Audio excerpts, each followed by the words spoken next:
Antes de empezar, estas son las preguntas del cuestionario que se responderán a lo largo de la exposición. Número 1.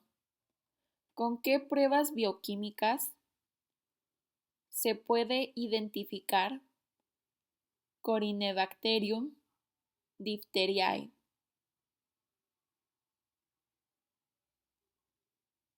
Número 2. ¿Qué especie del género Listeria es patógeno?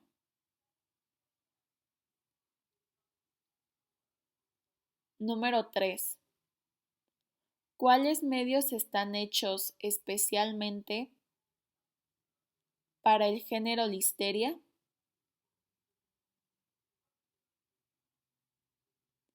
Número 4. ¿Por qué las micobacterias se llaman bacterias ácido-resistentes? ¿Y a qué se debe?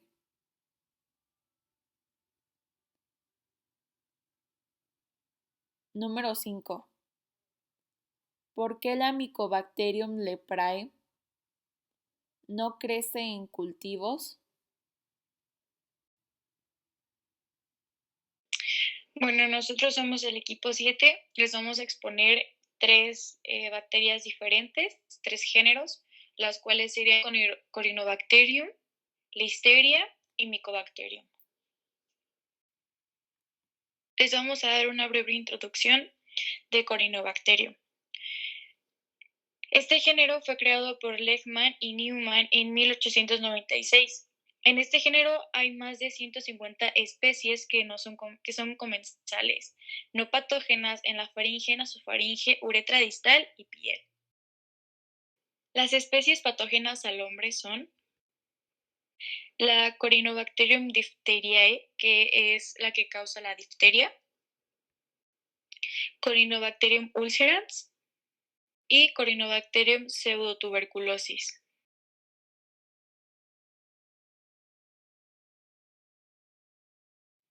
La morfología bacteriana de Corynebacterium diphtheriae son extremos en forma de mazo, son bacilos gram positivos, son inmóviles, miden de 1 a 6 micras en longitud, no encapsuladas, son aerobias facultativas y se encuentran aisladas en parejas o agrupadas formando una especie de V.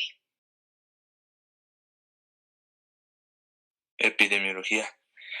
Corynebacterium se ubica en la mucosa faringe y circulación del torrente sanguíneo.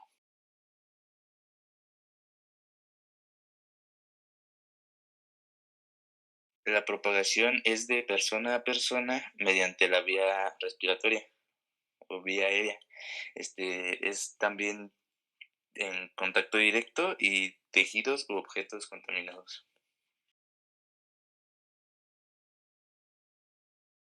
Cuadro clínico.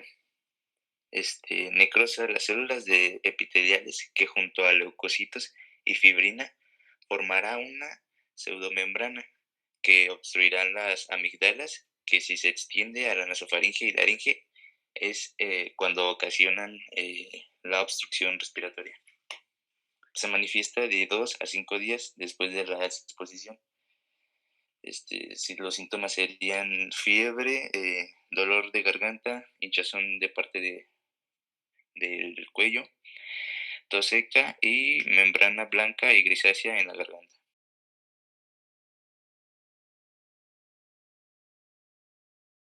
Tinciones para el laboratorio. Las tinciones que se utilizan para poder observarla son la tinción Gram, que nos arroja unos resultados de bacilos gram positivos. También es la tinción de Loeffler, la tinción de Sayel-Nelson, que nos arroja resultados negativos, y la tinción con azul de metileno, donde podemos observar gránulos metacromáticos. Los medios de cultivo que utilizaremos para esta bacteria serán agar sangre, crecerán colonias pequeñas de 1 a 2 milímetros y la mayoría son no hemolíticas. En el suelo coagulado de Loeffler, en el suelo coagulado crecerán colonias pequeñas grisáceas con bordes irregulares. y el agar Cystinia tellurito. Las colonias eran pequeñas, grisáceas o negras. Las pruebas bioquímicas que utilizaremos para determinar que se trate de Corynebacterium diphtheriae serán la prueba de catalasa, prueba de reducción de nitratos o nitritos, prueba de ureasa y prueba de fermentación de azúcares como glucosa, lactosa y maltosa. La prueba de catalasa saldrá positiva, la prueba de reducción de nitratos o nitritos saldrá positiva, prueba de ureasa negativa y prueba de fermentación de azúcares como glucosa, lactosa y maltosa saldrá positiva, produciendo gas y ácido en el medio. El diagnóstico. Las infecciones se tratan con antitoxina diftérica para neutralizar la exotoxina, penicilina o eritromicina para eliminar a Corynebacterium diphtheriae y finalizar la producción de toxinas. Mediante vacunación de los pacientes convalecientes con toxoide diftérico para estimular la producción de anticuerpos protectores. Esto sería todo en el género de Corynebacterium. De la listeria. El género Listeria fue vista por primera vez en 1926 por Murray, Webb y Swan, pero a causa de la propuesta de Peary, en 1940 se bautizó como Listeria en honor a Joseph Lister.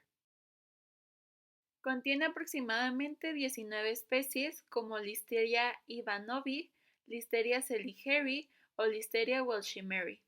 Pero en el hombre, la Listeria monocytogenes es la que más destaca, ya que es patógena, causando listeriosis que provoca 27,6% de las muertes por enfermedad de origen alimentario, debido a su alta tasa de mortalidad.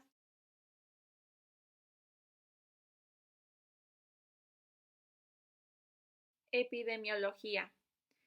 Está ampliamente en la naturaleza, en la tierra, vegetación putrefacta, aguas subterráneas y en el tracto intestinal de varios animales, incluyendo a los que son fuentes de nuestros alimentos. La listeria no se transmite de una persona a otra. La gente contrae la infección al ingerir comida o bebida contaminada por la bacteria en cuestión. La enfermedad se asocia con el consumo de alimentos contaminados, por ejemplo, leche y queso contaminados, carnes procesadas, vegetales crudos o con la madre al neonato. La listeria puede contaminar otros alimentos a través de derrames en el refrigerador, especialmente los jugos de empaque de salchichas y fiambres, carne cruda y aves crudas. La infección espontánea ocurre en muchos animales domésticos y salvajes. En los rumiantes, por ejemplo las ovejas, la listeria puede causar meningoencefalitis con o sin bacteremia. En animales más pequeños, por ejemplo conejos y gallinas, ocurre septicemia con abscesos focales en el hígado y el músculo cardíaco, así como una monocitosis intensa. Cuadro clínico. Las personas que pueden contraer esta bacteria son las mujeres embarazadas, las personas mayores de 65 años, los bebés recién nacidos y las personas inmunodeprimidas. Las personas inmunodeprimidas son aquellas que tienen las defensas bajas, por lo cual se enferman muy fácilmente. En las personas sanas pueden generar síntomas como gastroenteritis febril, como escalofrío, cefalia, dolor abdominal, fiebre y diarrea. En las mujeres embarazadas y neonato, fiebre, poco apetito, irritabilidad, malestar, dolor muscular, náuseas, vómito, diarrea y puede dar lugar a muerte intrauterina al neonato. En las personas inmunodeprimidas, debilidad, convulsiones, vómito, cefalia, alteración del estado mental, etc. Morfología bacteriana. Son cocobacilos gram positivos que con frecuencia se disponen en parejas.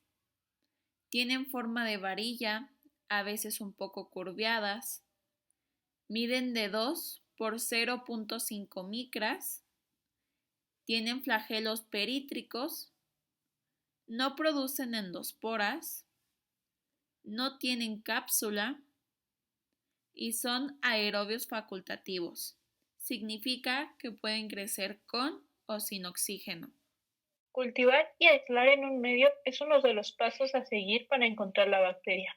La Listeria monocytogenes crecerá en medios enriquecidos con ambientes microaerófilos a 37 y 45 grados centígrados. Esto para que la bacteria se vuelva inmóvil durante un periodo de 24 a 48 horas con un pH casi neutro de 7,3. En estos medios, además de ser enriquecidos, deben de ser selectivos, ya que esta bacteria crece lentamente y puede ser superada por otras muy fácilmente. Los medios que están enriquecidos con polimixina, biotina, riboflavina o ácido nicotínico facilitan el crecimiento selectivo de Listeria.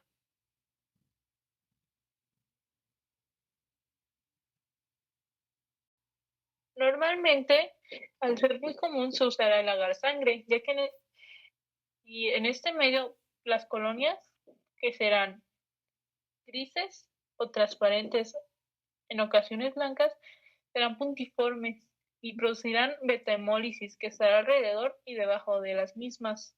Esto nos ayudará a distinguir fácilmente la bacteria. Tenemos que el medio Oxford también puede ser usado. Este se usará en caso de muestras de líquido amniótico. En este medio que serán colonias grises verdosas con un halo negro. Hay que tomar en cuenta que este medio es incapaz de distinguir entre Listeria monocytogenes y otras especies de Listeria no patógenas. Luego tenemos el agar Falcam Listeria. Este es un medio selectivo y diferencial hecho para cultivar Listeria selectivamente. E inhibe el crecimiento de otras. Se pueden cultivar muestras de alimento o muestras clínicas. Ahí crecerán colonias grises verdosas con un halo marrón oscuro a negro. En este medio somos incapaces de distinguir entre Listeria monocytogenes y otras especies de Listeria no patógenas. El halo de color oscuro en estos medios se debe a que la Listeria es capaz de producir hidrólisis. La Listeria también es capaz de crecer en el agar triptosa, donde crecerán colonias transparentes. Luego tenemos el medio Aloha. En este medio las especies este medio se ocupa principalmente para distinguir entre especies patógenas y no patógenas de Listeria. Las especies no patógenas de Listeria producen colonias de color azul verdoso y las colonias de Listeria monocytogenes producen colonias azul verdosas con un halo opaco. Pruebas bioquímicas. En esta tabla tenemos algunas de las pruebas bioquímicas que se pueden llevar a cabo para distinguir la bacteria. Tenemos que el resultado de catalasa va a ser positivo. La prueba oxidasa nos dará un resultado negativo. La prueba OPG nos dará un resultado positivo, revelándonos que esta bacteria es capaz de fermentar lactosa, originando glucosa y galactosa. La prueba de coagulasa que nos dará un resultado negativo. La prueba escolina que nos dará un resultado positivo. Esta prueba se hará en el medio bilis escolina, donde el agar cambiará de color amarillo a negro. También tenemos la prueba de movilidad, que nos dará un resultado positivo a 22 grados y a 37 será negativa, porque como ya les había dicho, a esta temperatura la bacteria deja de ser móvil. La prueba de urasa nos dará un resultado negativo, la prueba de citratos nos dará un resultado negativo y la prueba de azúcar nos dará un positivo frente a glucosa, maltosa, salicina rhamnosa y tralosa, formando ácidos pero no gases. Cabe destacar que en la prueba de hemólisis nos dará una beta-hemólisis. Estas imágenes son los resultados de las pruebas donde podemos apreciar la imagen de catalasa positiva, la prueba OPG, que en este caso sí da positiva, va a tener un cambio de coloración, y la prueba de bilis escolina, que también es positiva y se va a poder observar un cambio de coloración, de amarillo a negro. Ahora tenemos antibióticos. Para esto debemos de saber que la Listeria monocytogenes y otras especies del género son susceptibles naturalmente a antibióticos activos contra otras bacterias gram positivas. Para esto es bueno conocerlo, ya que en caso de querer hacer un antibiograma vamos a utilizar discos de bacterias gram positivas.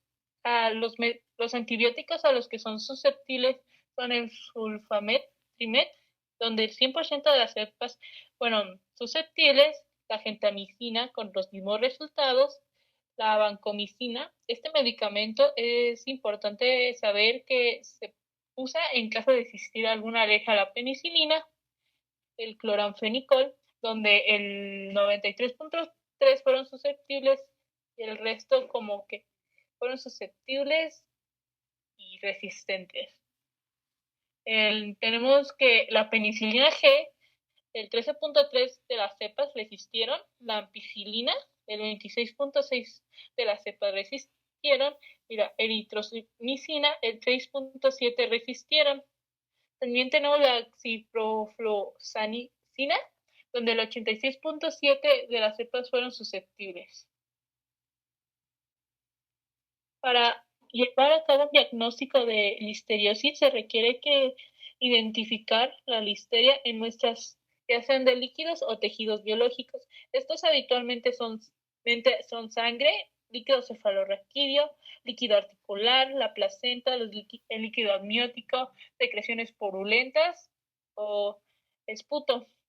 Y al cultivarlas en medios especiales como ALOA, que sería el más concreto, y las pruebas bioquímicas, se podrá llegar a un resultado.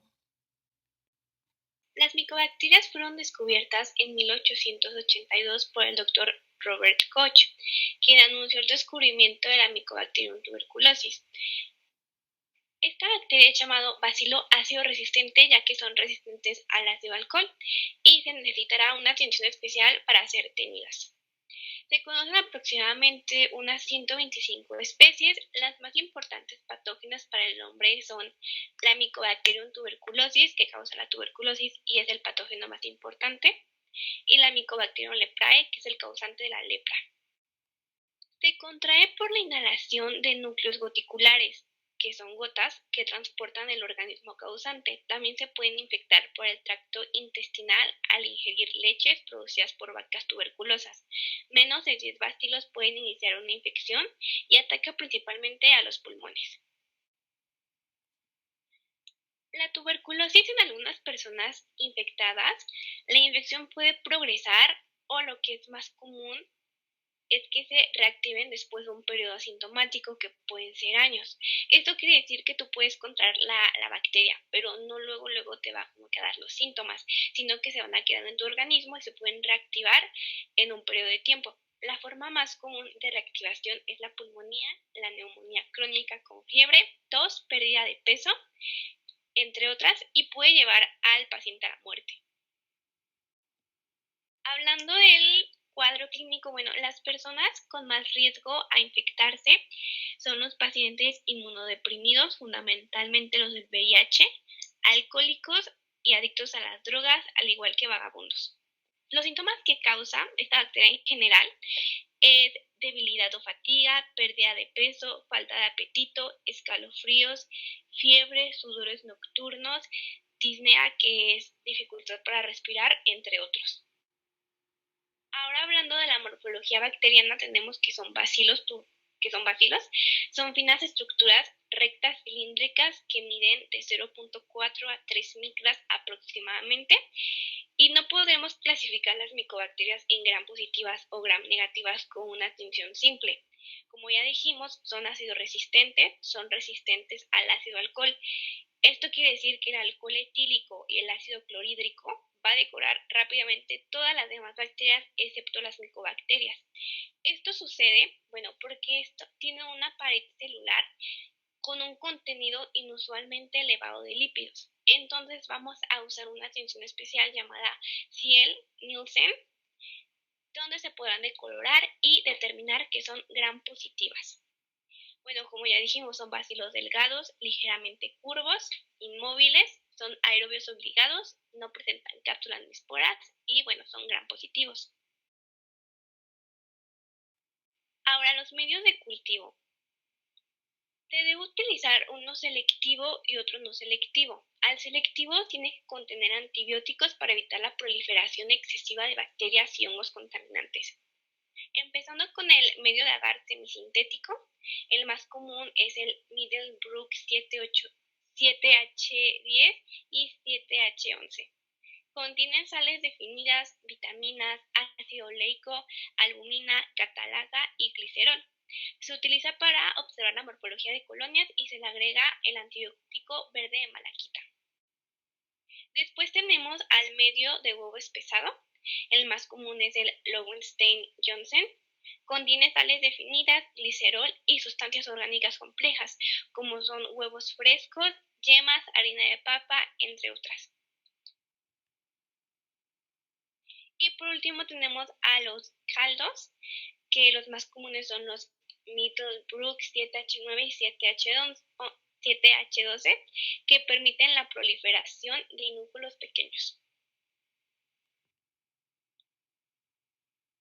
Ahora bien, hablando de las colonias, bueno, estas, como ya dijimos, tardan en crecer. Sin embargo, tienen un mayor crecimiento con compuestos simples de carbono, mayormente de CO2, de dióxido de carbono, que ayuda a un crecimiento más rápido junto con un medio semisintético. Se deberá de incubar de 22 a 33 grados centígrados y aproximadamente después de 2 a 3 semanas podemos empezar a observar colonias formadas. Hablando de la morfología colonial, tenemos que forman colonias elevadas con un margen ondulado, verrugosas y adherentes. Tienen un color blanquecino como amarillento y son difíciles de emulsificar debido a su alto contenido de lípidos.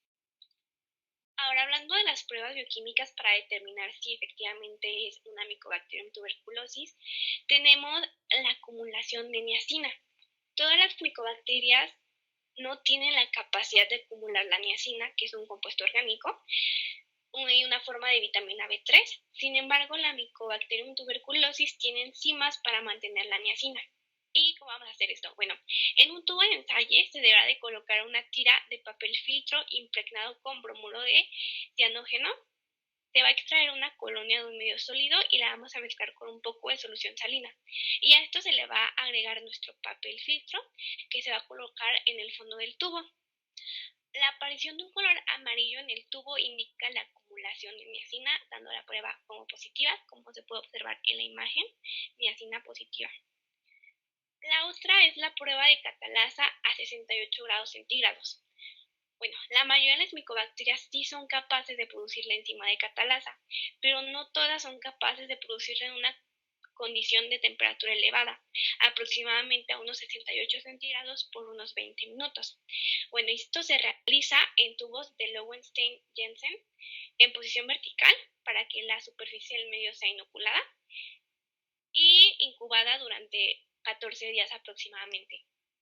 Después se le va a agregar peróxido de hidrógeno y si el tubo se levanta con una columna de burbujas de unos 4 milímetros de diámetro, la prueba será positiva. Como se puede observar en la imagen, se puede observar la columna de burbujas en la imagen de la derecha con catalasa positiva, de la imagen de la izquierda, y en la imagen de la derecha se va a observar el tubo vacío sin burbujas con catalasa negativa. La prueba de ureasa. Esta trata de identificar si la bacteria es capaz de producir la enzima ureasa. Hidroliza la urea y forma amoníaco y dióxido de carbono. El amoníaco va a reaccionar en solución formando carbono de amonio, dando como resultado una alcalinización del medio, dando una reacción de aumento del pH en la solución, y nosotros vamos a ver esto por si ocurre un cambio de color a rosa en la solución, la prueba de ureasa es positiva, pero si no ocurre este cambio de color, la prueba será negativa. Igual se puede observar en la imagen. Y la última es la reacción de nitratos a nitritos. La Mycobacterium tuberculosis es un gran productor de nitroreductasa, enzima que cataliza la conversión de nitratos a nitritos. La coloración rosa-rojo en el agregado de ácido sulfúrico a un extracto de colonias aisladas de un medio de cultivo indica la existencia de nitritos. Ahora, hablando del diagnóstico, tenemos uno muy común, que es la prueba de tuberculina. La prueba cutánea de la tuberculina mide el TTH, que es la hipersensibilidad retardada, que no es otra cosa que una reacción inflamatoria, en una preparación de tuberculoproteína denominado derivado proteico purificado, PPD. La prueba implica una inyección intradérmica que se deberá de analizar de 48 a 72 horas después, y un área de 10 milímetros o más acompañado de eritema, que es piel rojiza, constituye una reacción positiva, y la ausencia de induración indica una reacción negativa. Como se puede observar en la imagen de la derecha, tenemos una prueba positiva. Sin embargo, esta prueba no determina si la bacteria está activa en ese momento. O sea, esto quiere decir que la prueba va a determinar si la bacteria estuvo en tiempo, no sé, atrás, unos meses o años atrás, en el cuerpo, pero no determina si actualmente está activa. Por eso se deberán de recurrir a las pruebas bioquímicas. Y hablando ahora de un diagnóstico más de laboratorio, tenemos que las muestras comprenden de esputo recién extraído, solución de lavado gástrico, orina, líquido pleural, cefalorraquídeo o sinovial y material de biopsia, al igual que sangre, entre otras cosas. Bueno, tenemos que descontaminar y concentrar estas muestras, y las muestras de esputo obtenidas en lugares no estériles deberán de ser descontaminadas con hidróxido de sodio, ya que destruyen las demás bacterias y hongos, y se han de concentrar por centrifugadora. El material obtenido puede usarse para cultivos y tinción en busca de bacilos, y el material estéril se realizará directo.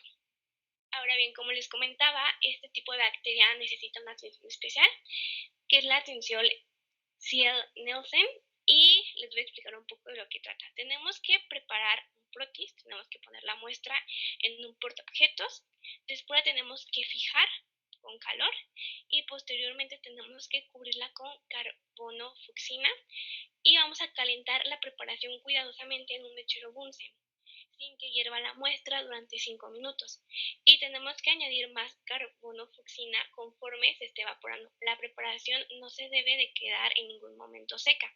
Bueno, ¿y por qué se tiene que calentar? Bueno, el calor ablanda la capa de lípidos, dejando entrar el colorante.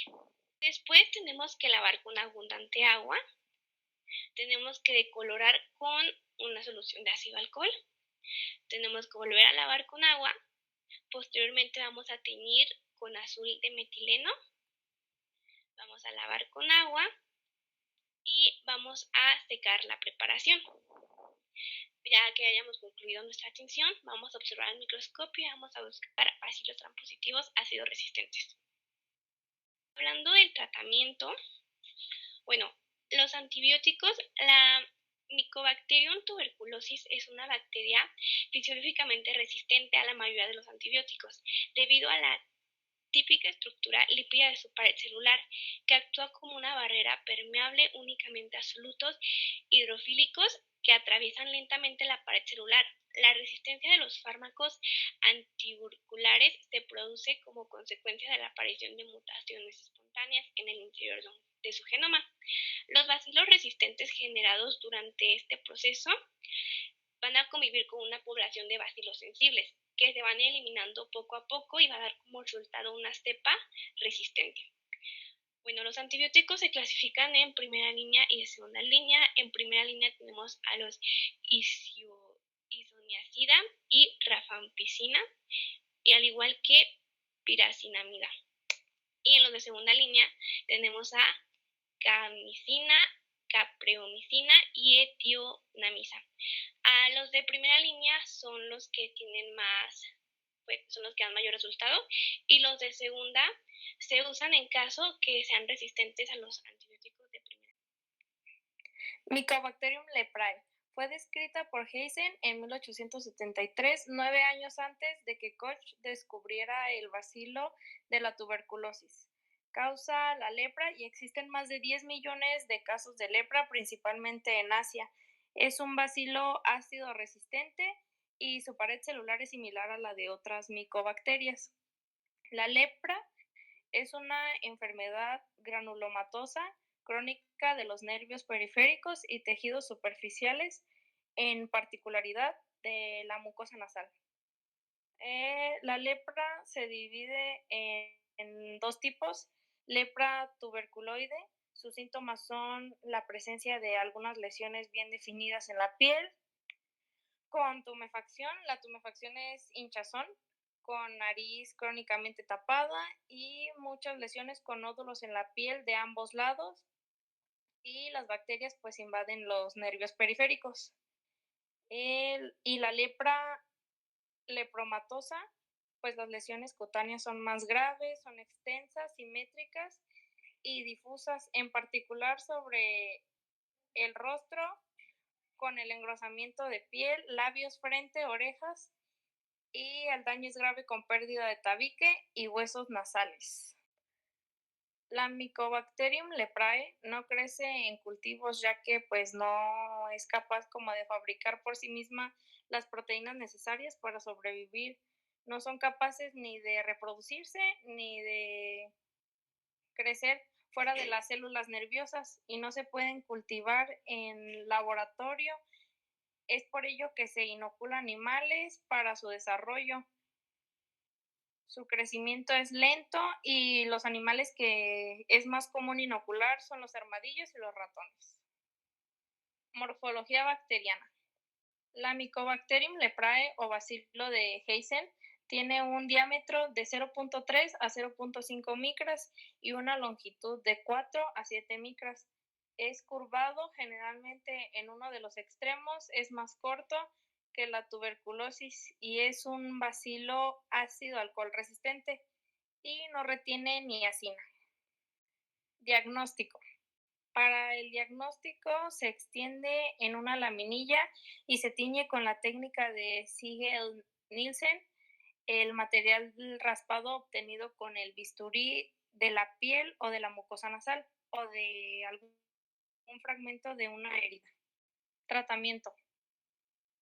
Las sulfonas, como la dapsona, son fármacos de primera línea que se utilizan contra las lepras. Otros son rifampicina y clofazimina y se deben de administrar por lo menos 2 años.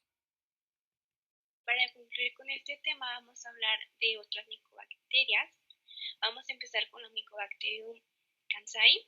Esta suele formar colonias pigmentadas de amarillo luego de 2 semanas de la inoculación. Causa aproximadamente el 3% de las enfermedades micobacterianas y afecta principalmente los pulmones y es más común en Estados Unidos.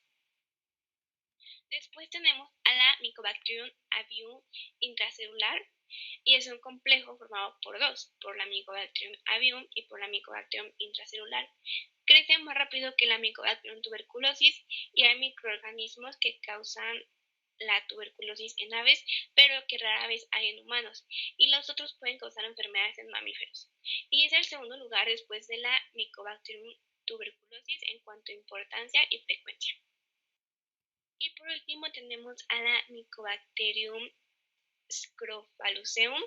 Vive en condiciones húmedas, forman colonias amarillas en 2 semanas y es una de las causas más comunes de linfadenitis granulomatosa cervical en niños. Y con esto concluiríamos nuestra presentación. Gracias por su atención.